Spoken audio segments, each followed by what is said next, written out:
How I dealt with anger when they profaned my temple. The world often mistakes righteous anger for human fury. They categorize all strong emotion as a failure of composure, a lapse in spiritual control. But I tell you that anger, when rooted in the defense of truth, holiness, and the sanctity of the Father's presence, is not a sin. It is a sacred necessity.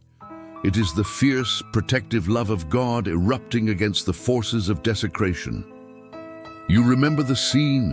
The day I entered the temple courts, not to teach but to cleanse. It was a day of profound, seismic spiritual activity, and it provides the clearest illustration of how I dealt with anger when they profaned my temple. There were 2 times I cleansed the temple. The first, early in my ministry, was a clear prophetic warning.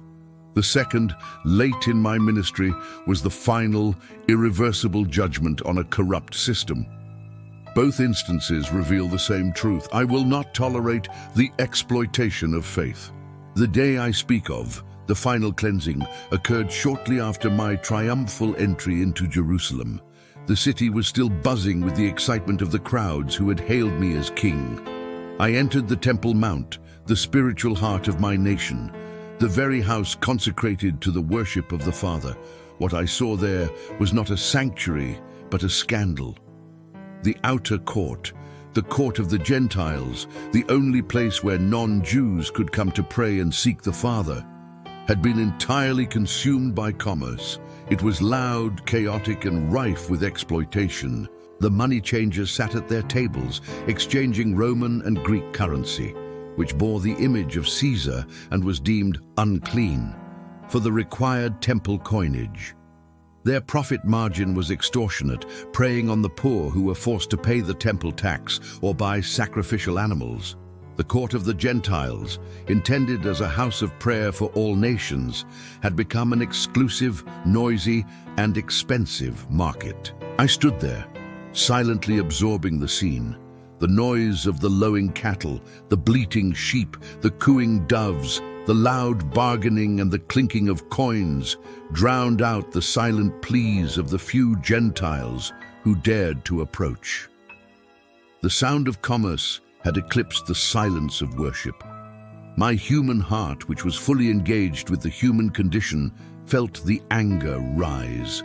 But this was not the sudden, impulsive flare of human temper. This was a slow, majestic, and righteous indignation, rooted in 3 undeniable truths. First, the corruption was an offense to the Father's holiness. Second, the exploitation was a betrayal of the poor. Third, the commerce was an act of exclusion, shutting the door on the Gentiles. My anger was not about a personal insult. It was about the violation of a divine covenant and the exploitation of vulnerable souls. And so I acted. I did not pause to debate. I did not write a letter to the Sanhedrin. I took action that was both intensely physical and profoundly symbolic. First, I performed a deliberate, methodical act of self-control. I gathered a few scraps of rope and constructed a whip. This was not a weapon of sudden fury. It was a tool of purposeful discipline. The time I took to craft the whip ensured that my actions were measured, focused, and free from the impulsiveness of sin. This act demonstrated that my anger was controlled by my purpose, not controlled by my passion. Then I unleashed my wrath. I overturned the tables of the money changers. The coins scattered across the stone floor with a deafening crash, a sound that symbolically shattered the illusion of their false economy. I overturned the seats of those selling doves. I drove out the sheep and the cattle, using the whip only to direct the animals and frighten the profiteers. And as I acted, I spoke the word, the only authority needed to justify the cleansing. It is written, "My house shall be called a house of prayer for all nations, but you have made it a den of thieves." The phrase "den of thieves" was the indictment. They were not merely conducting business, they were committing robbery by institutionalizing an unjust system that took advantage of the desperate and the devout. My anger was dealt with through action rooted in the Word and dedicated to the restoration of worship. It was a physical manifestation of a spiritual truth. The house of God is consecrated for Him alone, and those who block the path to the Father will be removed. The greatest wonder of that day was not the overturning of the tables, but the inaction of the authorities.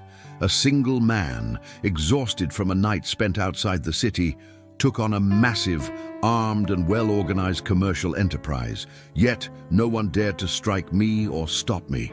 They recoiled in the face of the sheer divine authority of my zeal.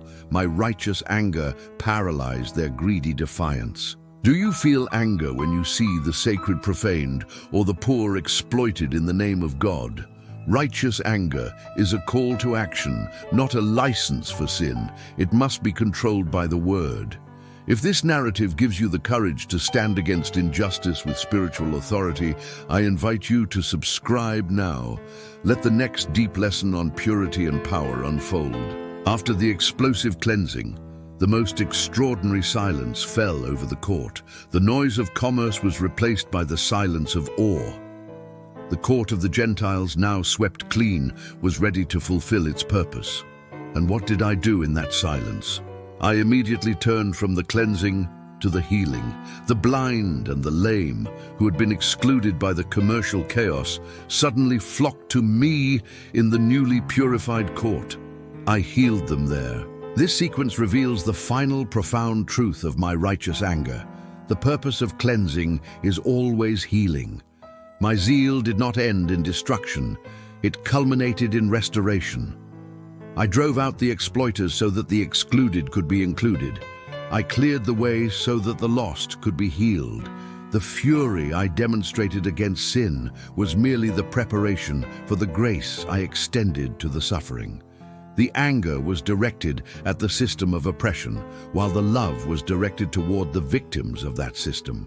This is the divine model for handling anger. It must serve the greater purpose of redemption and reconciliation. If your anger does not lead to a greater act of love and healing, it is not righteous. It is merely human spite. The scribes and the chief priests, enraged by the loss of their revenue and the public humiliation, demanded to know my authority. They were furious, but their anger was the human, self-serving kind, anger over lost profit. My anger was divine, anger over lost worship. I did not give them a direct answer about my authority, but I gave them an irrefutable proof. I asked them about John the Baptist. They could not answer because their true authority came from the fear of the people, not from God. I demonstrated that those who focus on profit will never comprehend the power of the prophet. The final act of that day was a powerful parable of what is required of every soul. You are the temple of the Holy Spirit. If your heart is filled with the noise of worldly commerce, anxiety, and greed, there is no room for the silent prayer of the Spirit. My zeal is for your inner temple as much as it was for the stone building in Jerusalem. I am coming to your heart not merely as a guest, but as a zealous owner. I come to overturn the tables of those things that exploit your peace, steal your worship, and exclude the prayer of true faith. Are the courts of your own heart filled with the noise of distraction and the chaos of selfish commerce? Are you letting profit and anxiety exploit the space meant for prayer?